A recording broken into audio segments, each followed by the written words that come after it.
No, it's welcome to the land north of the River Humber, known as Northumberland, and we're on this beautiful island called Lindisfarne. Lindis is an old Gaelic word for island, and farn is another Old English word for island. So it means island. According to the vicar of the island here, about 10 years ago, he wrote a book about the history, and he says it's a nonsensical word. But actually, for me, I think it's all about this place here, because that is an island within an island. And there's something very special about this island, because it's called St Cuthbert's Isle, because St Cuthbert retreated there for a time, but before him, St Aidan was on that little island, because he found an extra escape from the monastery over here, and he could be surrounded by water for most of the time, so nobody could interfere with him. They had to sort of shout to him to get him to come over or do some things, but he loved it there very much. But for us, it's about the mystery of this place, and why we came. When we came here, we had a sense of something a little bit more powerful than just what we see land. It's all about the rock and the fault lines here. Because we came here just for a break, really, because we just never visited Lindisfarne before, and we thought it'd be a great place to come visit. It's the holy island. You know, what makes it holy, I always think. It's not just the saints, it's what attracted the saints here. So the first night we spent in a cottage just not far from the Lindisfarne centre, and we had a dream. Isn't that Yoda? Yes, it is. The wise man speaks. We had a dream the first night, both of us, independently, about this line of rocks that runs through the island, and that we had to somehow connect with them. So over breakfast we said, "Did you have a strange dream last night about walking the rocks?" And Carolyn said she did, and so we thought, well, what's that all about? So but we thought maybe it was just a strange dream, a coincidence. So the next night, having the same dreams again, and this time a little bit more urgent, to walk this line of rocks, we decided that perhaps the spirit of the island is trying to tell us something, but what we didn't know. So we found out through the information boards around here that there is a fault of this black windsill stone. And it's basically, the island over here is made up of this black windsill stone, and it goes underneath the sea here, and this ridge of rock here is windsill. That's behind that stone building. You'll see a ridge with a lookout on top of it. Yeah, that's the hoof, they call it, the hoof, with that little lighthouse on top. That's part of this fault line that runs along the south of the island. And this is a little diagram that shows how it starts from St Cuthbert's Isle. It runs east-west through the island and appears at, well, the castle itself stands on a big lump of it, so on the same fault. So is that volcanic rock? Is it basalt? It's basalt, basically. Yeah. It's the same rock that's found in Sedona, where these vortexes are, where they're all powerful. You always find where powerful places of energy are, there's often basalt there, because it's highly magnetic. And highly magnetic rocks create the sort of opportunities for spirit to come in. And, you know, the American Indians say that spirit is in everything. We're all made of spirit. This is American Indians, what I'm saying. But it's really, what they're saying is plasma. Because there's different forms of it. Because the American Indians say that the air is spirit released, the water is spirit flowing, and the rocks are spirit solidified. So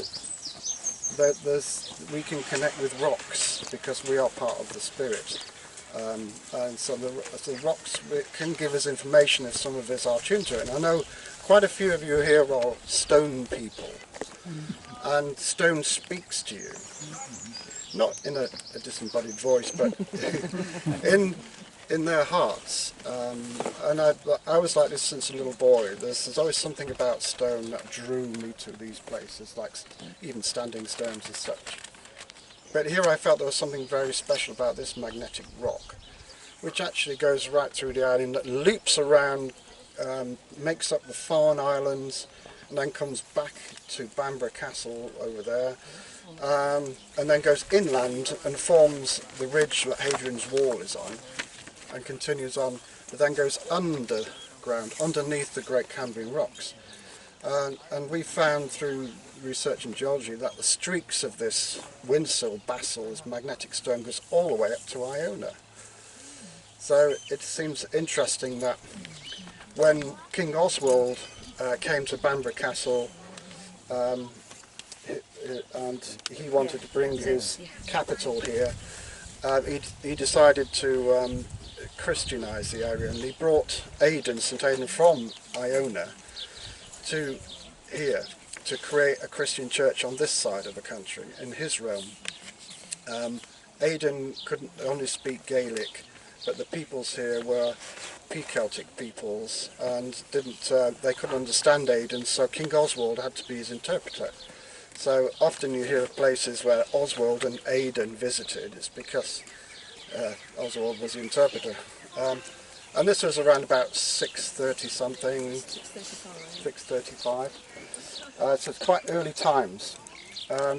So Aidan actually built his first church on the Castle Rock at Bamburgh, and the Royal Centre contained it.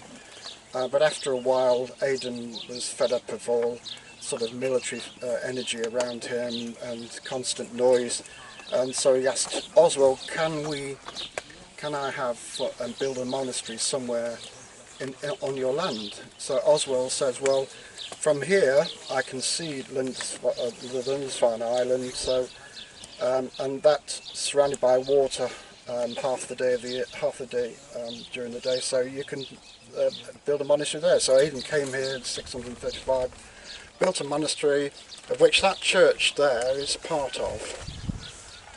Some of the foundations there are said to be Aidan's original church, although we think there's an earlier church up on the Huff, right on top there, because archaeologists about 10 years ago found the foundations of a limestone white beautiful church, and some say that may have been, or a chapel, it may have been St Columba, but it may also have been St Paulinus, who came here even earlier than that.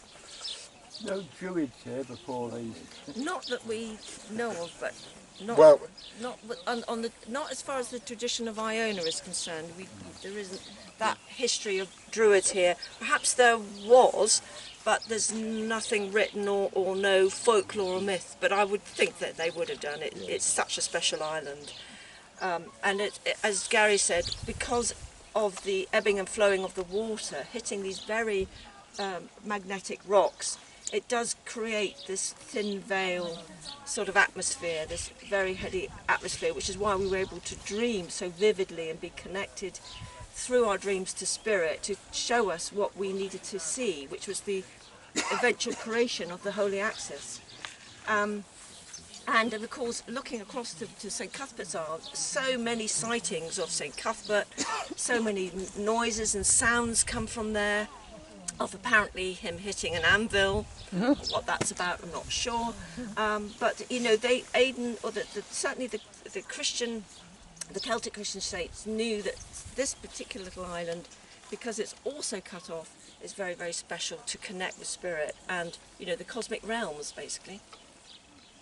To go back to Aidan, when he made his journey from Iona, he built a church at Falkirk, which is called a modern church, which means my Aidan, according to some historians. But he also founded the monastery at Melrose, and eventually came here and founded a monastery. So he was actually, we discovered that was all on the female line. So Aidan had been following the female line from Iona all the way here. So that's interesting in itself. So whether they were aware that there is a corridor of energy connecting those places, I don't know, but right in the middle is the Loch Lomond and the two holy islands there that also connect with it. So Aidan was the first saint here, but more famous was Cuthbert. But we'll talk about Cuthbert later because he's attached to the priory and there's a lot of mystery there. But So you want to talk about the next dream? so the next dream we had was the following night. Well, yeah, the following night. It's both of them. We were shown with dowsing rods, and I think in my dream there was a composite person who looked like Hamish Miller handing me dowsing rods in this dream. So when I woke up, I think they want us to douse it now because we'd walked it that previous day, and we felt there was something out of balance at Bamborough at that time. But anyway, the next day we dowsed it, and we discovered this female line, very similar to Ellen, that runs through this island here, through the high point and through the remains of a cell or a little keel, like the keel chapels of the Isle of Man. They're often 22 feet long and about 8-10 feet wide. And there's one there, it's like a Col D chapel, if you like. And the earthen walls, and you can still walk into it on that island. Well, it's eventually in about half an hour you'll be able to walk onto it, but it's quite slippy. Some of you might not. It'd be quite dangerous to some of you, but yeah. So we followed the current. The current is, we thought, well, it must be following the line. So we dowsed towards the Huff, but instead of going up to the Huff, the female current went right past this holy well here, which is dried up now, which is Jenny Bell's well. We don't know who Jenny Bell was. Nobody seems to know. And the current enters Aidan's old church on the right-hand side of the middle, between the main window and the wall. There's a little arch. Gary, you've got a fly on your arm. One of those horrible Bitey things. Yeah. There's a little arch, sort of half submerged on the outside of that church. You'll see later, and that sort of fixes the current that goes through. And in the middle of that church, there's another line that it crosses with, but doesn't kind of go to a node, and it's coming down from the chapel on the Huff through the abbey, through the priory, and then off to a secluded garden on the this side of the island.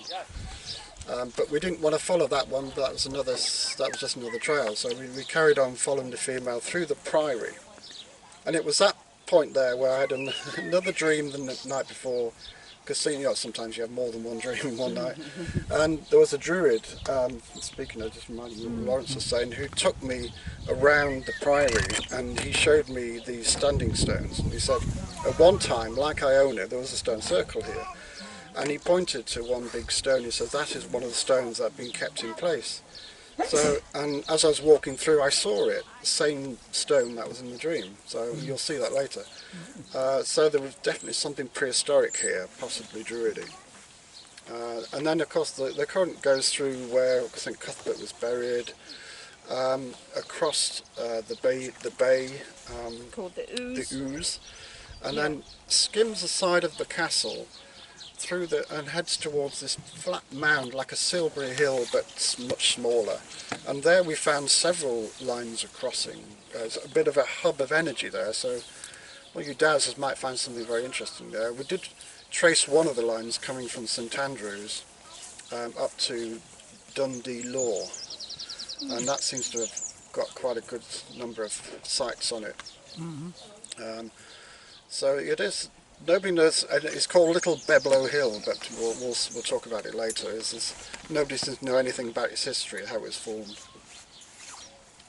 And then, of course, through to Castle Point at the end, and that's where the black rocks end. You can see them going out, and then they go out. Next time we meet them will be Bamborough Castle.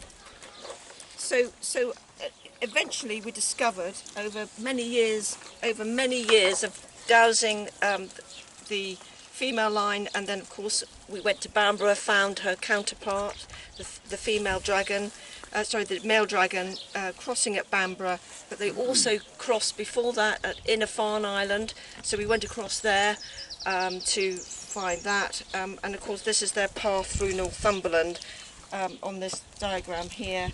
and yes, as I say, we followed them all the way to Iona eventually, through many beautiful places across Northumberland and the borders of Scotland, through the Falkirk sort of corridor, down to Loch Lomond, across to Argyll and Mull eventually. And then, once we'd finished the book, we started having more dreams, and I said there's another node which we'd missed, and it turned out to be on Tyree, which is further on from Iona, which you can show there.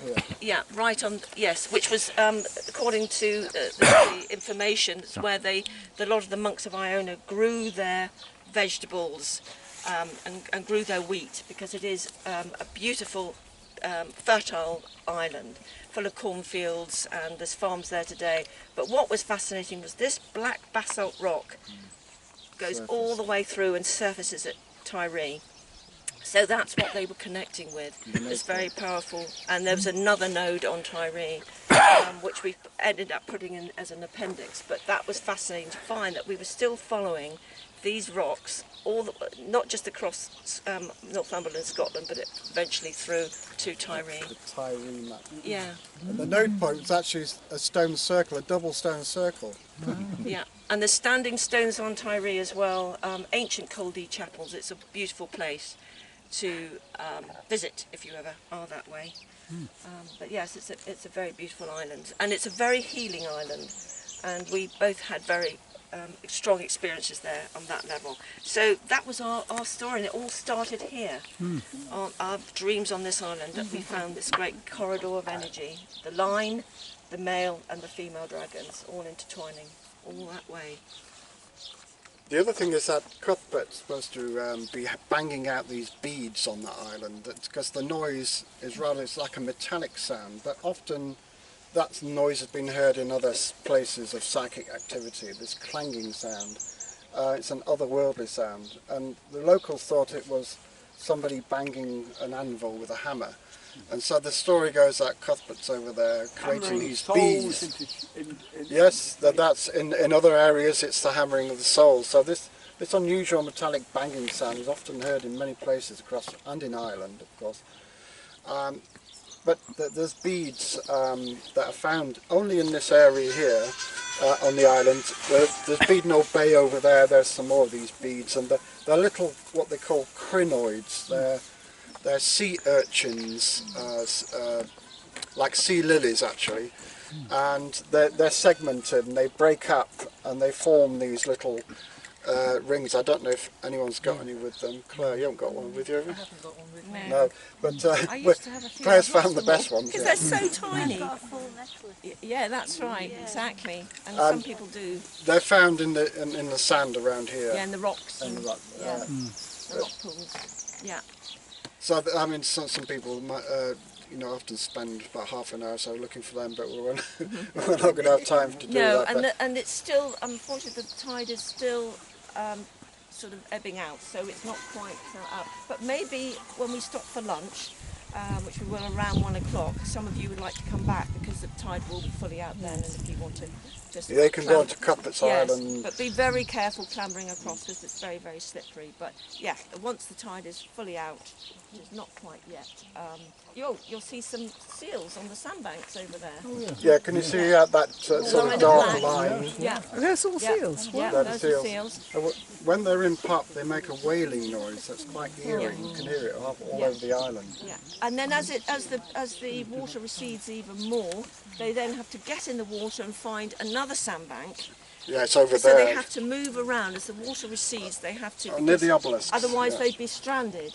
Because that's all sand. So eventually, then you might be lucky, and we might be lucky at some point to see them swimming across to another sandbank. And that's what they do. They move around the island as the tide comes out. Should I talk about the... Should we go up on to the go on hut? the hut and do Yeah, that? yeah, Okay. yeah. So we're going to slowly make our way up that big hill there. There's a path, so we're going to go past the stone building, and just it's slow. It's not that steep.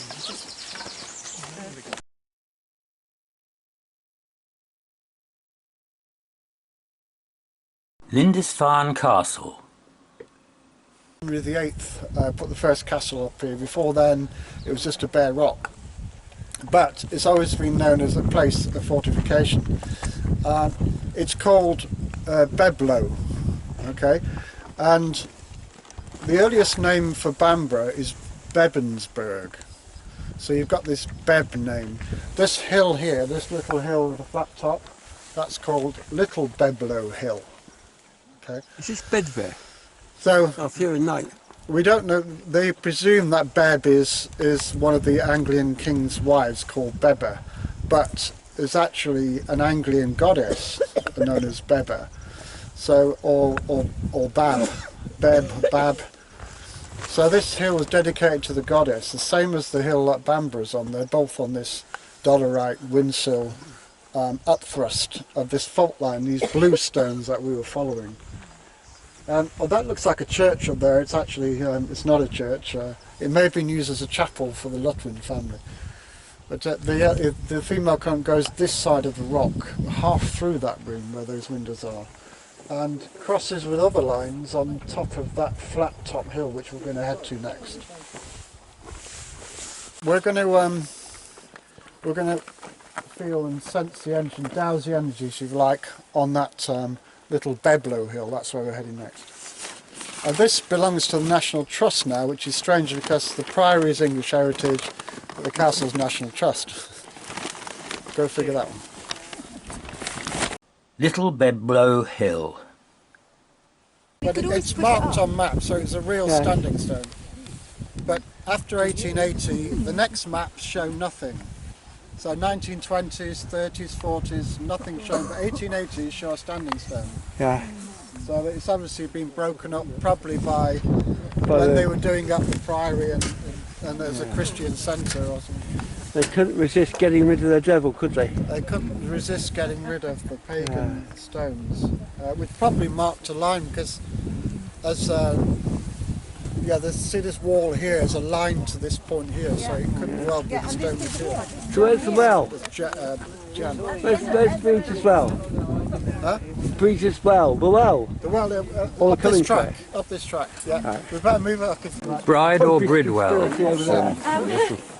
And it did have sort of, there was like a step going down into the holy water. St Mary's Parish Church, Lindisfarne. The female current enters the west wall of St Mary the Virgin Parish Church, marked by a stone arch that appears just above ground level. It was later discovered that this curious feature was the remains of a doorway belonging to a chantry built in 1304, dedicated to St Mary and Margaret, when the original church floor was 2 feet lower. The current continues along the church central aisle to the high altar and through the east window towards the Priory ruins.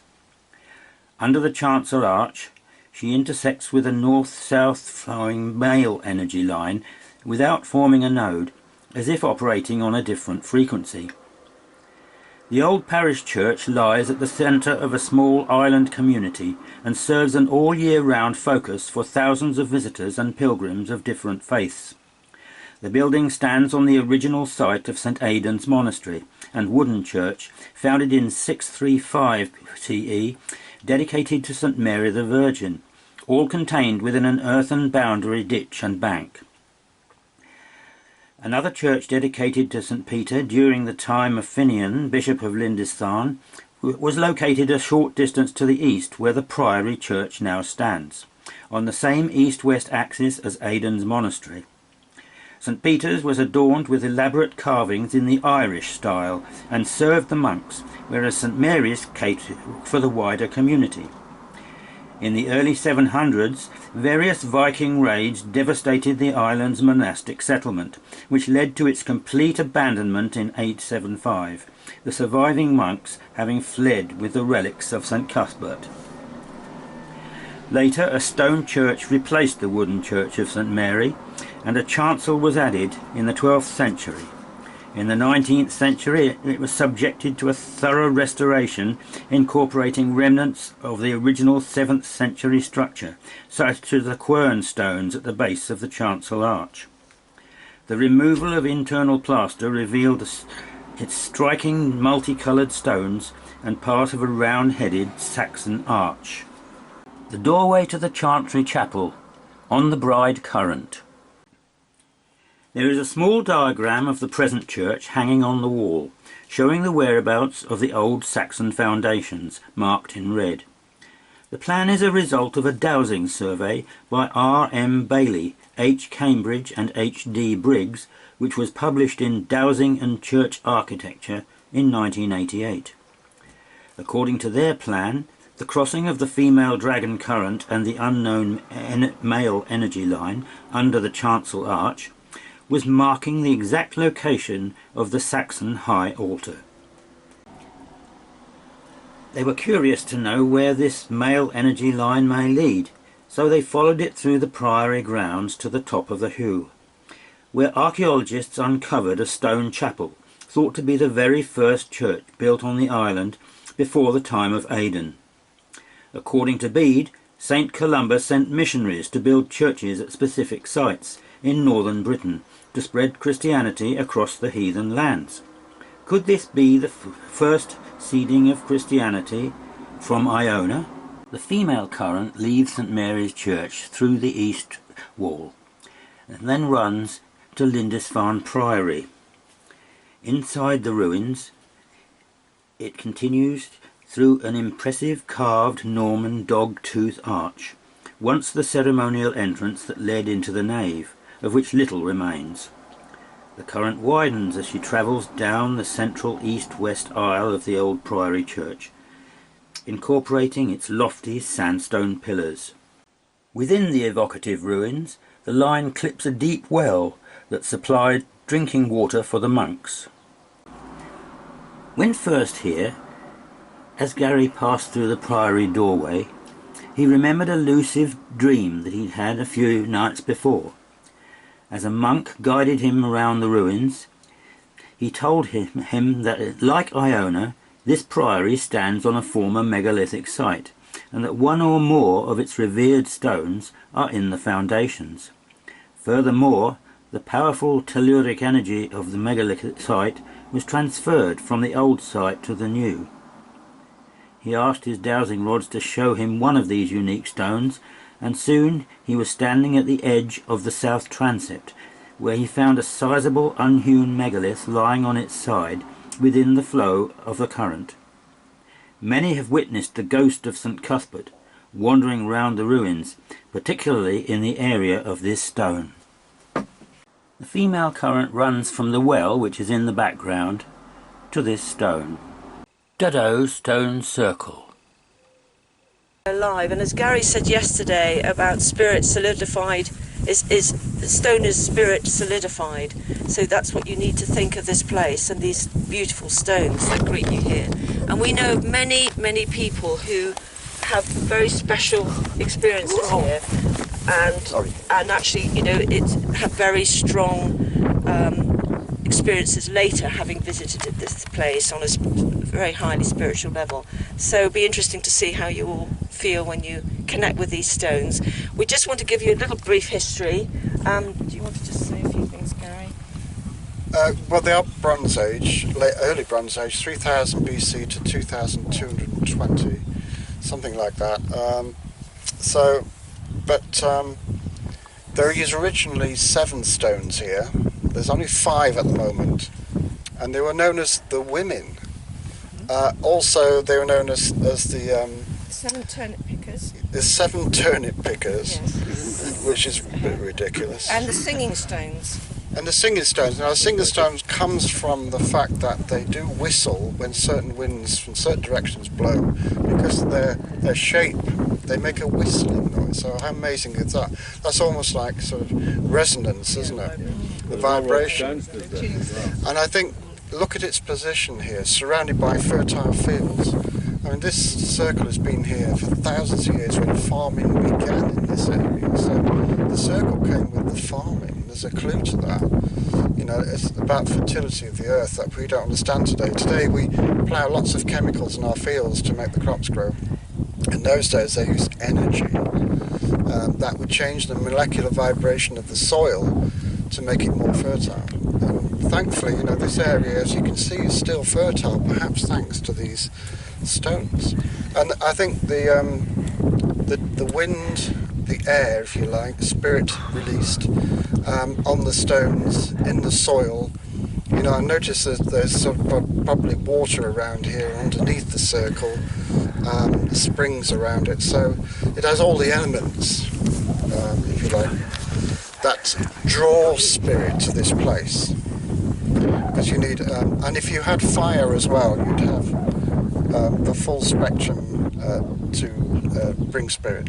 So somebody may have, in the old times, at certain times, like a bride, the time of bride is about lighting the flame, and it's that flame that combines with all the other elements to bring spirit to earth. And I think that's what went on here. They would have a fire ceremony at certain times of the year. So the other thing is, if you're a dowser, you'll know this place is special. And if you're a psychic, you'll feel it.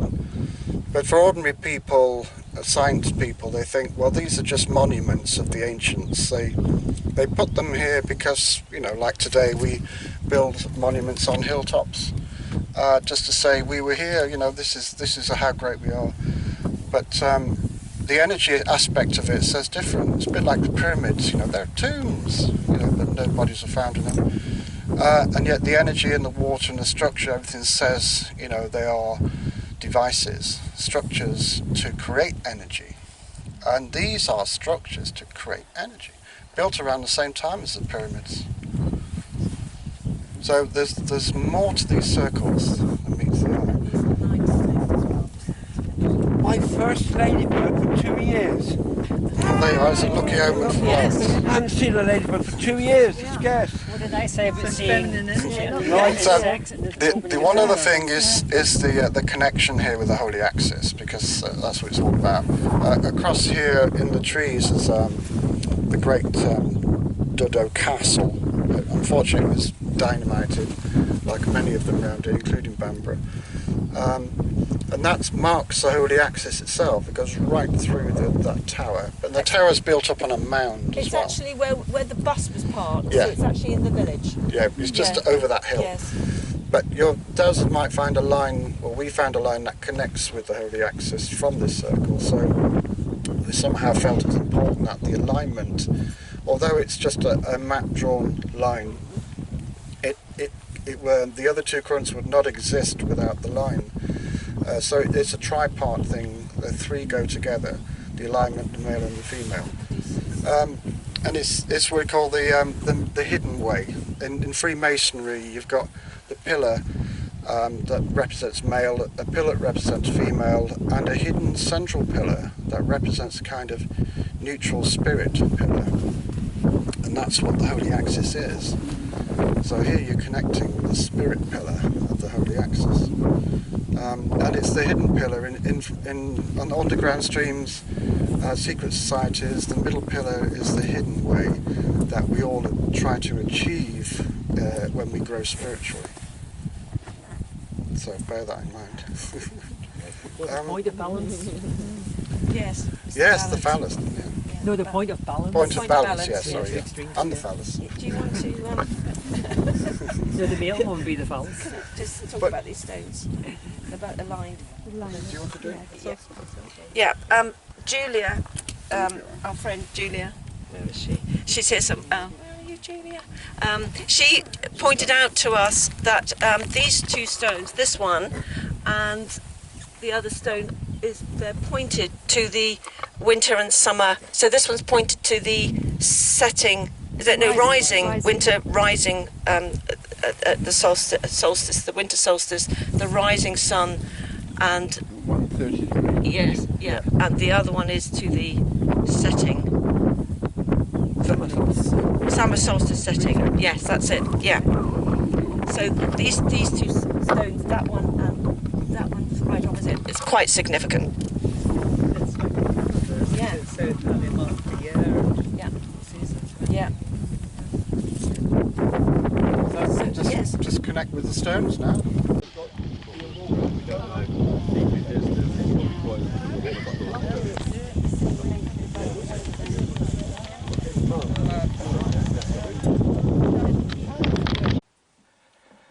Bamborough Castle stands on a natural plateau of volcanic windsill, overlooking fine white sandy beaches. The sprawling curtain walls include round and square towers that show different periods of masonry, spanning over 9 acres of land.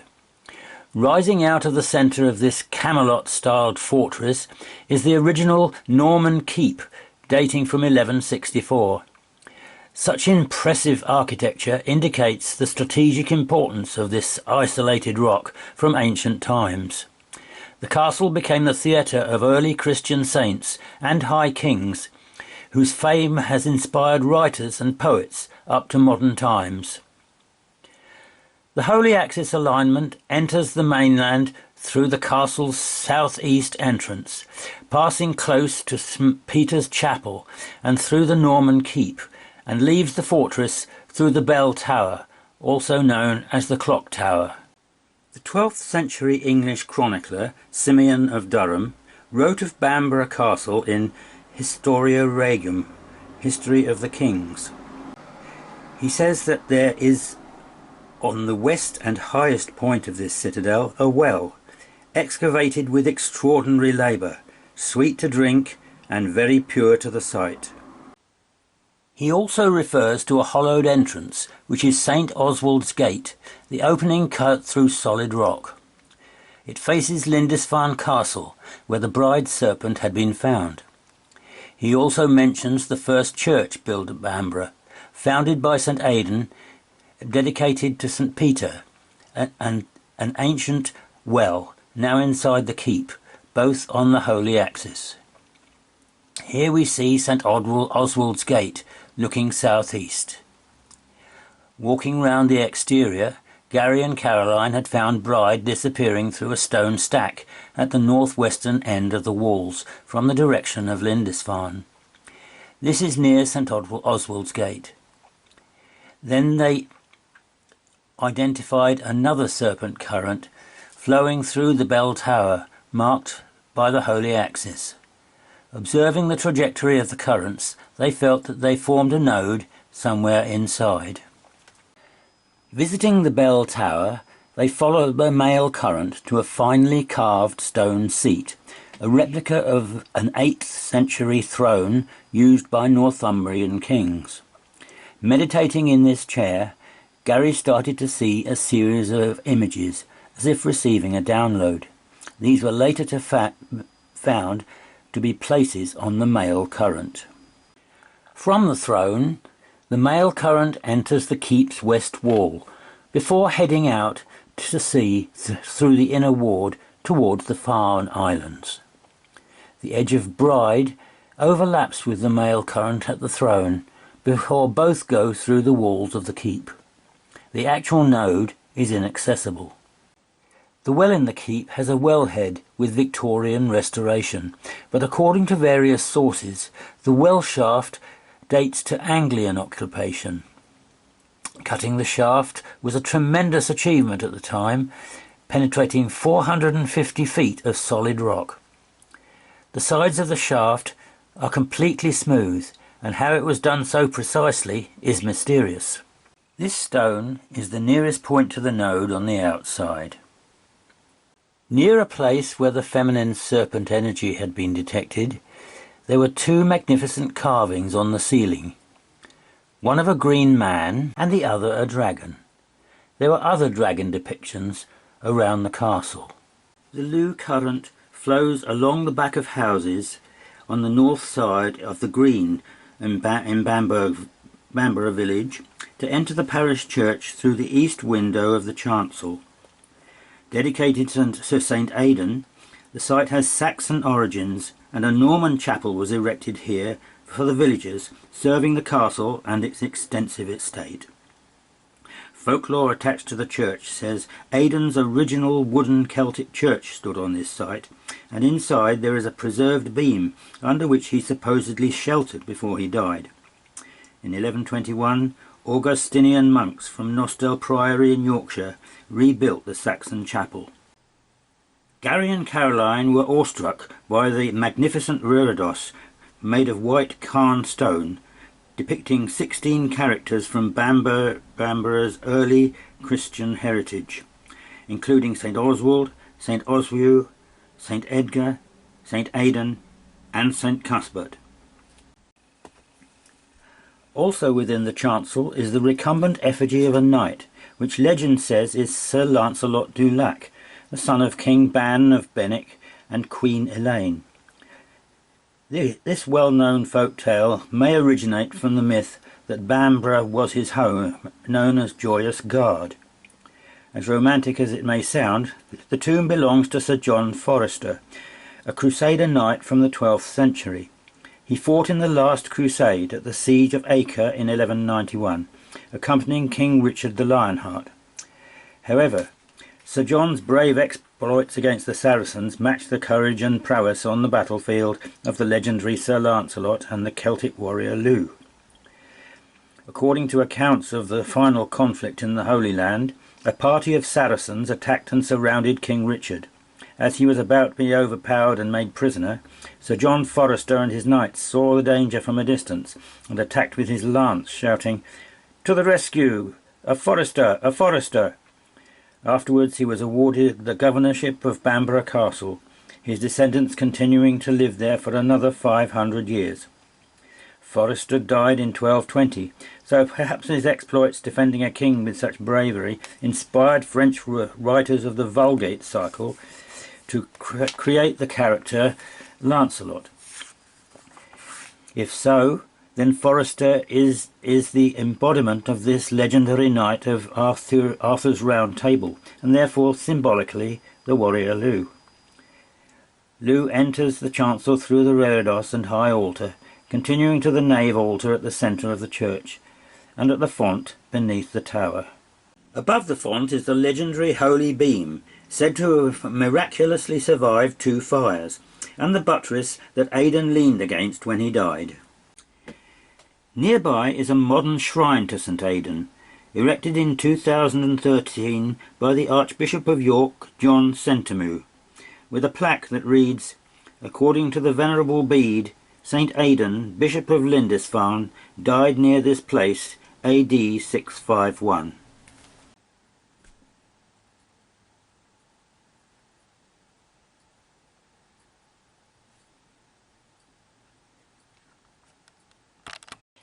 Kelso Abbey. So as you can see, we're standing by the old ruin of the abbey, but Kelso actually was originally the little settlement of Roxburgh, and here was a really early Celtic church of St Mary's, and another little church further along the Tweed, because of course we're on the Tweed, and of course you've been staying at the mouth of the Tweed. So we're doing a little Tweed, River Tweed excursion today. The Tweed is a very ancient river. It's the second longest in Scotland. It's about 97 miles long. And the Tweed goes all the way to its source at the Tweed's Well. Claire, do you know Tweed's Well? Is it Moffat? Yeah, Moffat. I've never been. Yes, that's the source of the Tweed, isn't it? Yeah. Yeah. And the reason we're here is because Bride, who the great serpent that we met, that you first met on Lindisfarne, that we dreamt about, we followed her all the way here. So she actually connects with this abbey, and she also connects with the great citadel of Roxburgh, which was here before Kelso was ever known about, which we'll show you a bit later when we go onto the bridge. And when we've had our coffee at Eden Hotel House. But Kelso is mainly known today for salmon fishing. That's what the Tweed is all about for most people. So they don't really know the historic significance of this old settlement. So there's two very old Celtic churches, one dedicated to John the Baptist and one to St Mary's. Now they're not entirely sure where St Mary's was, but they think possibly on the site of this abbey, which was built in 1128 by David I, who was the son of King Malcolm III and Margaret, who are the great kings and queens who consummated their marriage at the Dunfermline Tower, for anybody who went to Dunfermline on the Bolinas line. On the Bolinas line. So King David, who built his great royal citadel at Roxburgh, which we'll show you, is just by the river here, which is from which St Mary's and Kelso grew out of, his great royal citadel. He was born on the Bolinas line, particularly on a node. So that's the connection with him as a person who has built a lot of his abbeys and royal palaces on the royal axis, in fact, as well as the Venus line. Kelso Abbey, unfortunately, as you can see, is in a sorry state. That's all that's left of it, because it was bombarded by the English during various raids. I'm going to hand you over. Yeah. So after this, we're going to follow Bride along the Tweed to Melrose. So that's what we're on a bit of a Bride dragon trail today, and she takes us to Melrose Abbey as well. I'm going to hand you over to Gary. Sorry. So most of you know that the Scots amongst you here, that there's an old alliance between France and the Scots. And when David I was on the throne, he wanted the best masons to build him his royal sort of church, and so he ordered over the Tyrannensians, those followers of Bernard of Tyrone, and they were unusual monks. I mean, have you heard of the Tyrannensians? Yeah, we met somewhere before. They were Mason monks. And it's quite exciting that a few Freemasons have done the research on them, and they've discovered that they were real craftsmen who held the knowledge of sacred geometry, architecture. They were the first to put Gothic architecture into the church at Chartres. Chartres was built by the Tyrannensians. Right? So you can those of you who know how powerful and mystical Chartres is will realise that the best church they built, these masons, is this one. And it was built in the style of a double cross. It's very rare.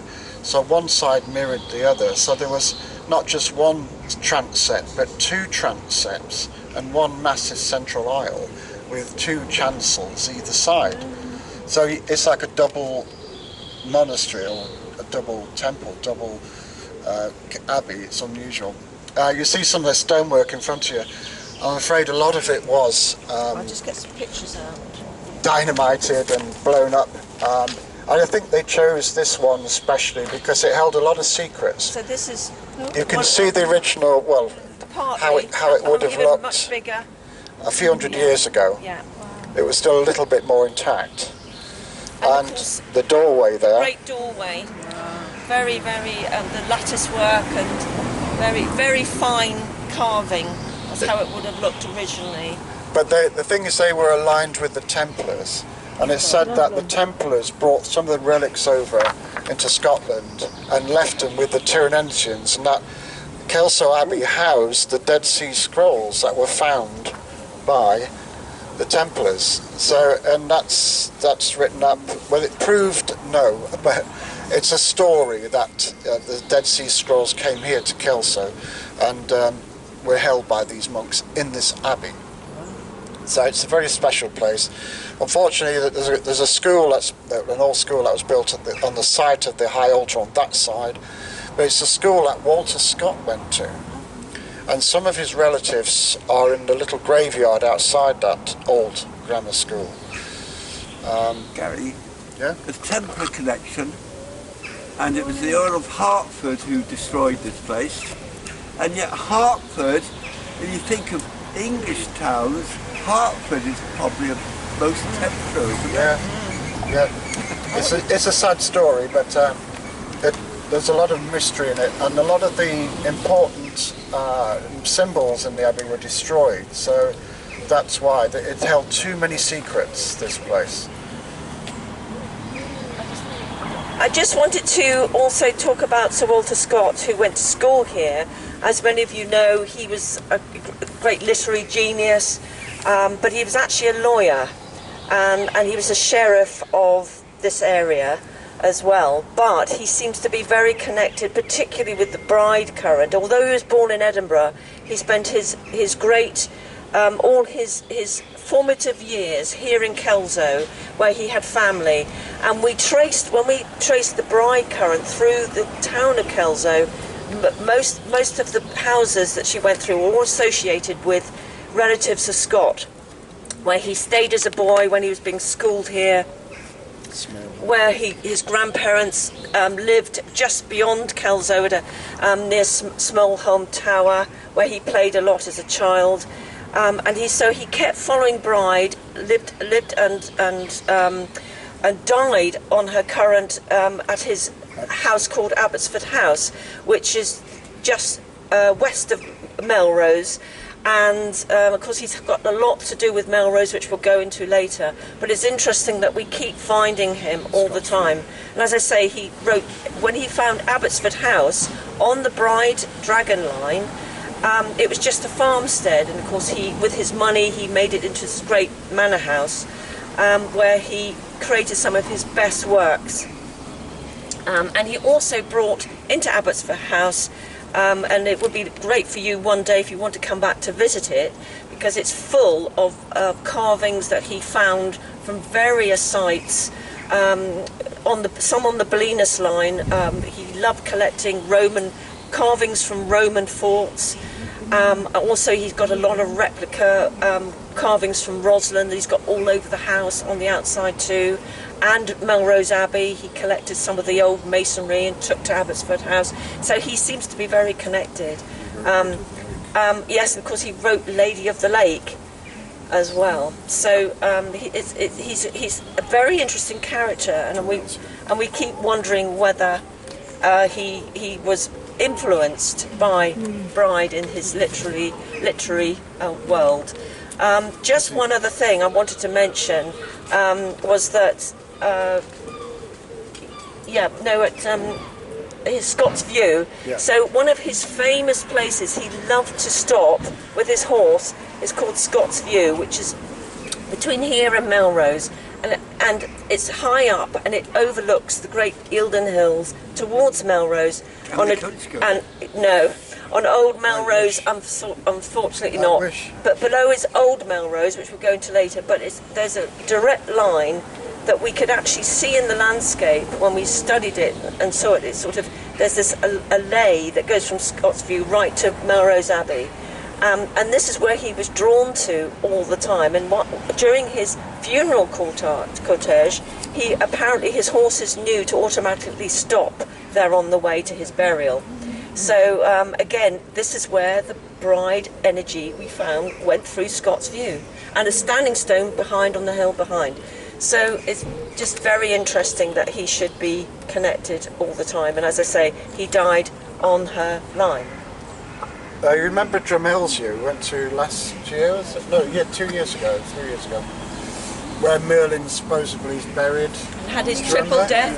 Triple death. Yeah. 3 years ago. Yeah. Yeah. Well, that whole story was written by Walter Scott. And if you take a line from that site where the triple death was, it goes through Abbotsford, through Melford Abbey, through Melrose Abbey, through Scott's View, through Smolholm Tower, through Roxburgh, and here at Kelso. Now that is a lay for the lay hunters. It's we call it the Scott line because it's all Scott.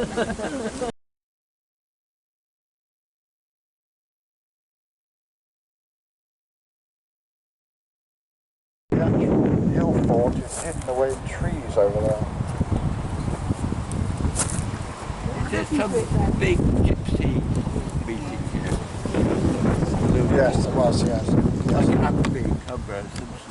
Yeah. And that's just Scottish Rhiannon. It's totally surrounded by water like an island. So that was Roxburgh, which is now Fields. We're looking from over here, where you see this is the Bride current coming across. So we're here. So we're here. Yeah. Looking that way. And Roxburgh is this flat area there. Yeah, Roxburgh is a flat area where these buildings are, yeah. So we No, are... it's a bit more to the right. Where are we? Oh yeah, sorry, a bit more to the right. Yeah. I'm up in grey line. Where are we now on that? Where that The one over there? yeah, where that dot is. Yeah. So it's actually it's that thing. So where the grey container is. Yeah, because the river forks around there and creates like an island or an isthmus. Is that like a cultural showground? I think it a is. show or something? Yeah.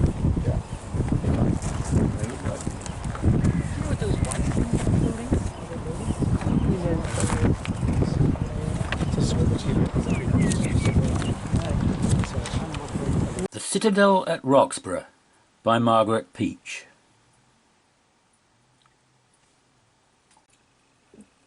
Melrose Abbey. We were led here, of course, by the Bride current as she came from Kelso, still following the Tweed.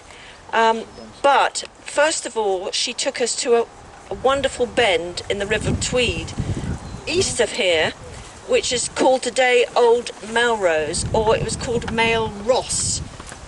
And it's where a Coldie settlement was built and established by St. Aidan. And this is a picture of what it looks like today. There's nothing there today, unfortunately. It's just a field on the bend of the river next to a very large house owned by a brewing family who built over what was left of the medieval monastery with greenhouses. So there's nothing to see today. The blocks of the old chapel are completely... See the earthwork. Yes, but you can see the earthworks, yeah.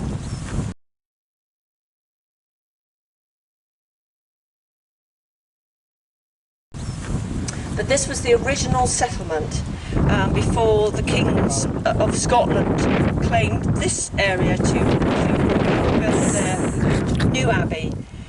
So David I, who had his citadel at Roxburgh, where you just see, who had the Tyrone Ensigns build Kelso, he got the Cistercians to build their abbey. What he wanted first of all was to build it on the original site of the old Coldie settlement, but the Cistercians decided no, they wanted to come here and build it on this site overlooking the Eildon Hills. You can just see one of the peaks there, but of course, as I said before, it's 4 peaks in all. 2 of them had and still have Bronze Age archaeological remains, and it is said by many local authors that they held Beltane fires going back to the Bronze Age on 2 of the peaks, and there's quite a bit of archaeology to say that it was Bronze Age, not hill forts but enclosures. So we're talking ceremonial ditch and banks to enclose a ceremony, to enclose welcome in the Beltane energy, and the what's the other one? The Samhain. Samhain. Yes, that's it. Samhain. Sorry, my brain's gone.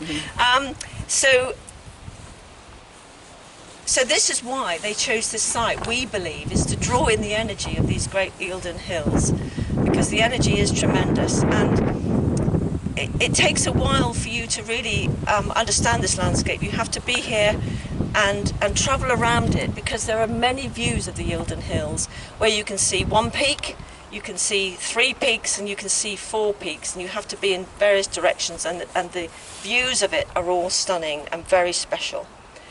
The Eildon Hills could be another reclining goddess figure with head, pregnant tummy and raised knees. The Eildon tree, where Thomas the Rhymer had his experience, is at the right hand edge of the extreme right hill. And so this settlement was actually at the time called Little Fordell, because of course it was near ford of the River Tweed. And so the Cistercians said, no, we're not building at Old Melrose, we want to build it here. And so this is where they first built there. It was first built in 1130, so this is later than Kelso. But of course, as usual, it was attacked many times by the Scots, particularly Kenneth MacAlpin, who was the Dalriada king, the combined king of the Scots and the Picts in the 10th century, and he, for some reason, decided to burn the original early monastery to the ground, and it's been rebuilt many, many times. So one of the key areas here is inside, and sadly you can't really go in because of the scaffolding and what they're trying to do. But Bride comes through the base of the Eildon Hills, because she's connecting with an old Roman fort at the base. Most of it, nothing there to see today, just a few information boards at the base of the Trimontian Roman fort, who again was using the power of the great mighty hills of the Eildons. And she goes through the springs and the side of the hill, the springs of the old Roman fort.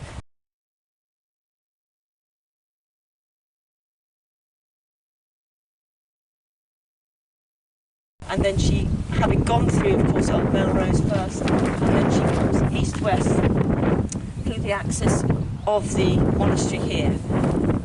And there should be some lovely old graves of some stonemasons, the old masons. You can tell who they are, because yes, one of them's here. The crossbones, that's a short size separate to the head, Like and the skull. Yeah, and there's many around here. But perhaps I'm going to find the picture of the wizard, Sir Michael Scott, he's called.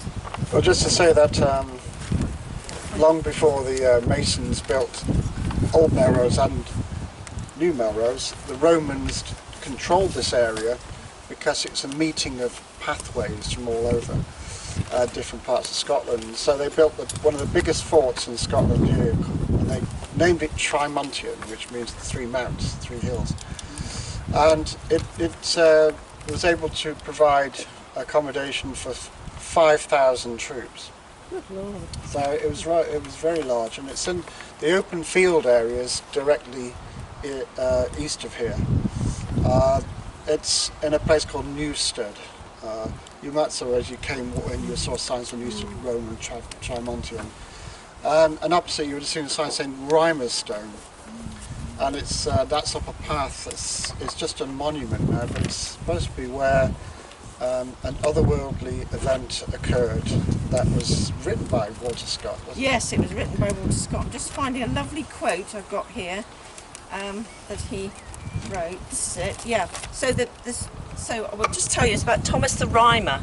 So it's on the slopes of the hill. He was one day walking, as he normally did, and he came across a hawthorn tree where he met the fairy queen, and it was known as the Eildon tree, and this was at Halloween.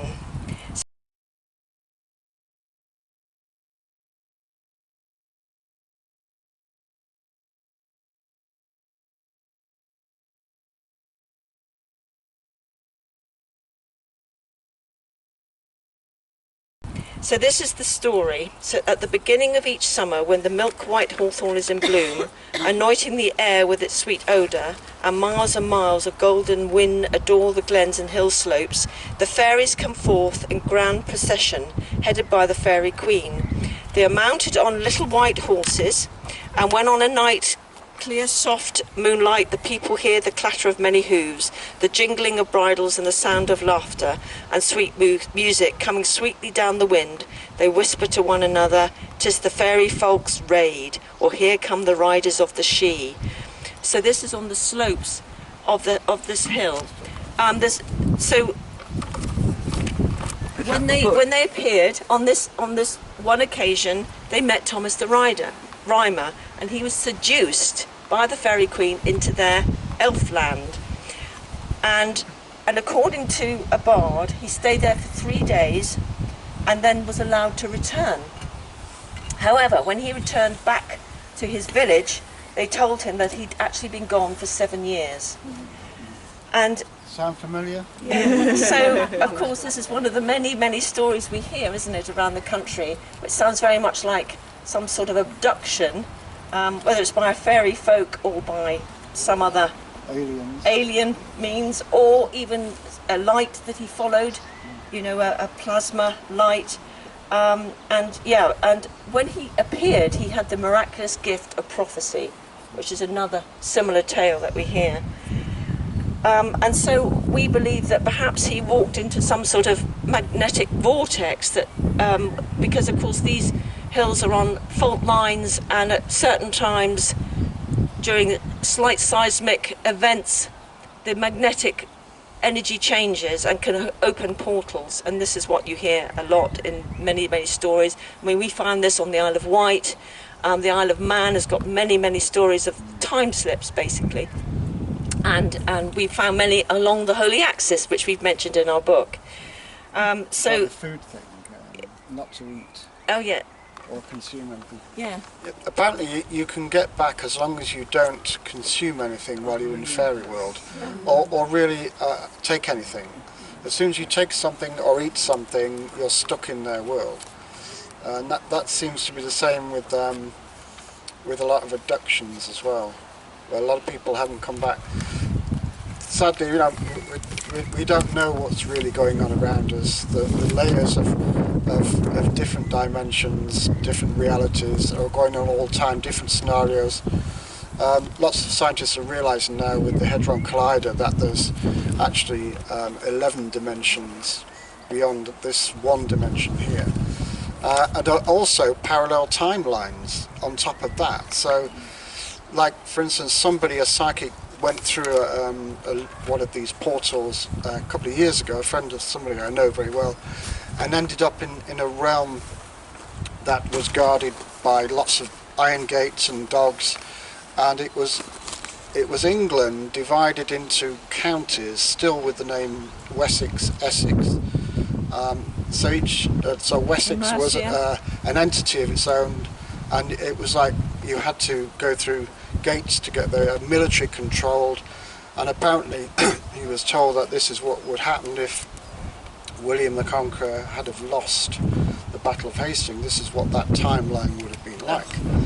So there's all these strange timelines going on around that some people slip into because we have our doppelgangers and different dimensional entities in other worlds. So, but that's I'll go too far down the rabbit hole. But sometimes we dream about the person that we are, our doppelganger in another parallel, and you think that's so real. You know, God, what was I doing there? And you think, was that real or was it a dream? It may have been that you were connecting with your parallel self. I've been told by dreamers and Carnegie who've come to me straight from South Africa that I have a doppelganger in the Kalahari Desert who tells them, you go to this place called Wales, and he describes me, and they end up finding me. Yeah. Wow. That's very interesting. All real. Yeah. Of course, the other thing is that we mentioned a spring that Bride goes through in the old fort. Well, in fact, there are many springs around the hill, and the whole geology is very crystalline. So we've got a very, very powerful earthwork here, really, haven't we? Just this one hill with all those springs around it. So no wonder there's been so many fascinating paranormal events associated with these hills. Are they volcanic? I don't think they're volcanic. Are they? No, I don't think so. That was going to be my question. Yeah. It's not the windsill. It's not part of the windsill. No, no. This is going off the windsill. But it may be deep underneath.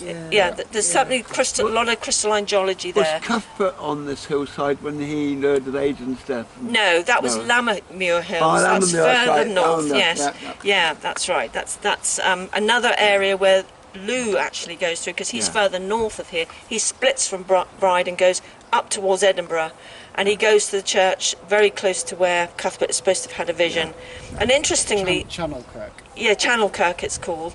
And it's interestingly, the notice board shows at Cuthbert kneeling down in Lammermuir Hills, because he's supposed to be a shepherd at that point, with a ball of light above his head.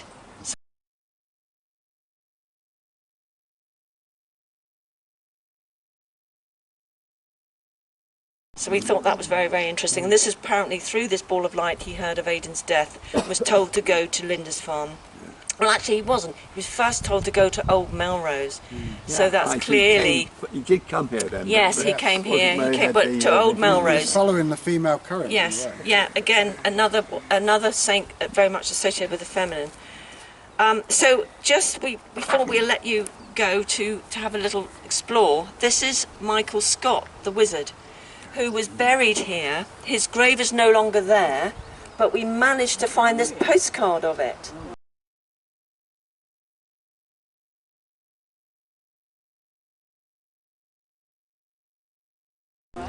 Now he's a bit of a dark one. So he dabbled in all sorts of the aspects of the occult, good and bad, light and dark. Like John Dee. Yes, he was very much like a John Dee, and apparently he wore a long cloak and a very tall, crooked, pointed hat. So that reminds me sort of Dumbledore-like. Oh, I've seen that. Yeah. On the corner in there. Yeah. I saw it. Yeah. You But can't he. go there today. Yes. Yeah. So do you know what that was? Where that location? Yes, it's in the other chancel. Oh, it's still there, Yeah. yeah, but we can't see No, it. no, they've taken it away completely. Second upside down cross. Yes. Yeah. It's in the other But we chancel. can see the heart of Robert Bruce. Yeah. The north chancel. Yeah. Yes. Michael is attributed with splitting the Eildon Hills into three. Sorry. Oh, This, here. I've just been over there yeah. because it was really drawn to go there first, and there's a huge place done over there. Right. I mean, that's just what I'm thinking. Okay. There's a few what, sorry? Clearance. Clearance. So yes, do you want to just talk about his presence at the Sicilian court? Does anybody remember Frederick II? He was the most powerful man in Europe, and he lived at the Holy Roman Emperor. Holy Roman Emperor. Yeah. Stauffen or something. He was, sorry? Was it Frederick of Stauffen or something? I don't. He was.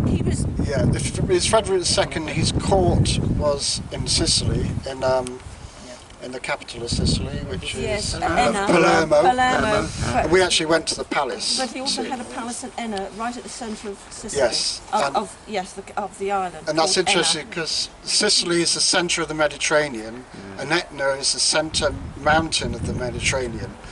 And he had his palace on the foot of Etna, which is orientated to the mountain. So he may have been given this information about geomancy and how to geomancy and how to work with the centres and draw energy from the centres. So it's a fascinating place to go to, Enna, because it is like the navel of Europe.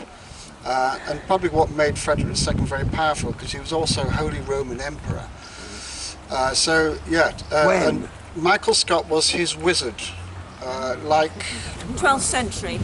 Like Merlin was to Arthur, Michael Scott was to Frederick II. Late 12th century or early 1100s or late 1100s? No, Late 1100s. yeah, late 1100s. It's something like 1190. Yeah, Something too like late that. for Yeah. Matilda, who of course Yeah. would have been his granny. Sadly, this stone, his headstone's disappeared, his little monument. But it's in the North Transept, that's where he's buried, somewhere under the North Transept, along with Robert the Bruce's heart. Yeah, I've seen that.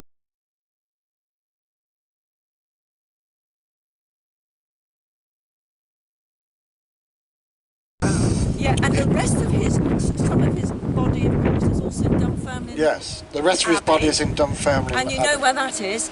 That's on the Belinus line. On a note point, And near a note point. Yeah, yeah. So that's interesting too. So I think what would be nice now is for you just to, with that information, have a look around on your own. There's a museum here as well, and you can access that. There's around the other side, and you'll see a ramp with colourful, sort of flag-like. What would you call bits of cloth either side, which takes you across to the museum, and that is fascinating too. It's worth a visit because it has a lot of old pieces of the monastery and old crosses and other bits of information that might. Run this Yes.